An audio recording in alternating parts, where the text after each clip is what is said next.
नमस्कार, मी Priyanka Gaikwad. Pune prime top 10 news या बातमीपत्रात तुम्हा सर्वांचं स्वागत. तरुणावर प्राणघातक हल्ला करून गेली 18 महिने फरार असलेल्या तम्मा कुसळकर या टोळीतील सराईत गुन्हेगाराला पकडण्यात शिवाजीनगर पोलिसांना यश आलं आहे.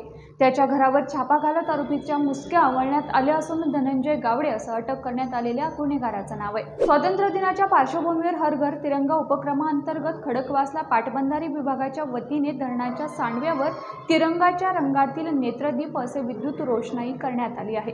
त्यामुळे खडकवासला धरण परिसर उजळून निघाला असून 14 ऑगस्टला रात्री देशभक्तीपर विषयावर आधारित लेझर शो आयोजित करण्यात आला आहे. पानटपरी चालकाला शिवीगाळ करून तसेच मारहाण करून हप्ते वसूल करतानाचा एक व्हिडिओ सध्या सोशल मीडियावर व्हायरल झाला होता. पिंपळेगुरव परिसरातील नुकुल गायकवाड या गुंडाने एका पानटपरीवर जाऊन पानटपरी चालकाला अश्लील शिवीगाळ करून तसेच मारहाण करून त्याच्याकडे हप्ता वसूल करतानाचा व्हिडिओ व्हायरल झाल्यानंतर सांगवी पोलिसांनी नुकुल गायकवाड या गुंडाला ताब्यात घेतलाय. डोळ्यात तेल घालून भारतभूमीचे रक्षण करणाऱ्या पोलादी मनगटाच्या जवानांप्रती कृतज्ञता व्यक्त करण्यासाठी लोणी काळभोर येथील कन्या प्रशालेतील विद्यार्थिनींनी अतिशय कलात्मक 1500 राख्या बनवल्या आहेत आणि या राख्या जम्मू काश्मीर, हिमाचल प्रदेश या बर्फाळ प्रदेशासह संपूर्ण देशाच्या सीमेची रक्षा करणाऱ्या सैनिकांकडे पाठवण्यात आल्या आहेत. खासदार सुप्रिया सुळे यांचे समाज माध्यमातील खाते हॅक केल्याप्रकरणी ग्रामीण पोलिसांकडून माहिती तंत्रज्ञान कायद्यान्वये गुन्हा दाखल करण्यात आला आहे.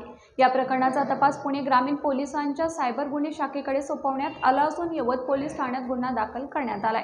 याबाबत सुप्रिया सुळे यांच्या स्वीय सहाय्यक महिलेने यवत पोलीस ठाण्यात फिर्याद दिली आहे.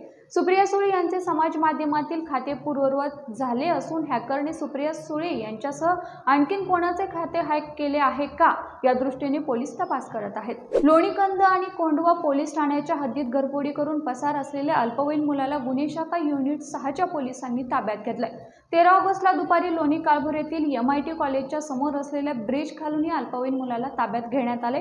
चौकशी दरम्यान त्याने कोलवडी आणि कोंढवा परिसरात एका अल्पवयीन मुलासमवेत चोरी केल्याची कबुली पोलिसांना दिली आहे. सांस्कृतिक राजधानी म्हणून ओळख असलेल्या पुणे शहरातील नाट्यगृहांमध्ये आता महापालिकेची भ्रष्टाचाराची घंटा वाजली आहे. शहरातील नाट्यगृहांमध्ये लाईट आणि साऊंड सिस्टीमच्या देखभाल दुरुस्तीसाठी ठेकेदारांनी केवळ कागदावरच भरमसाठ कर्मचारी दाखवून अवघ्या मोजक्याच कर्मचाऱ्यांकडून काम करून घेतलंय आणि वेतनपोटी लाखो रुपये बिले उकळली आहेत.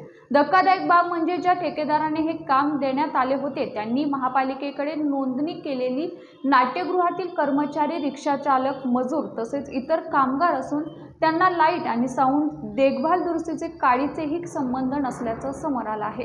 शिरूर तालुक्यातील कोरेगाव भीमा येथील जयपान मॅन्युफॅक्चर कंपनीमध्ये चोरी केल्याची घटना घडली आहे. फ्रीज बनवण्यासाठी लागणारे तांब्याच्या धातूचे वेगवेगळे पार्ट असा एकूण 5,50,000 किमतीचा मुद्देमाल चोरून नेला. ही घटना 11 ऑगस्टला पहाटे 3च्या सुमारास घडली. या प्रकरणी शिक्रापूर पोलीस ठाण्यात अज्ञात चोरट्याविरोधात गुन्हा दाखल करण्यात आलाय. दस्त नोंदी केल्याचा मोबदला म्हणून दुय्यम निबंध कार्यालयातील अधिकारी यांच्याकरिता वकिलाच्या फी व्यतिरिक्त 5,000 रुपयांची लाचेची मागणी करून तडजोडी अंती 3,000 रुपयांची लाच स्वीकारताना वकिलाला रंगेहात पकडले. माधव नाशिकर असं रंगेहात पकडलेल्या वकिलाचं नाव असून या प्रकरणी खडक पोलीस ठाण्यात गुन्हा दाखल करण्यात आलाय. ही कारवाई 13 ऑगस्टला वनराज रसवंती गृहासमोर खडकमाळ आळी येथे करण्यात आली आहे.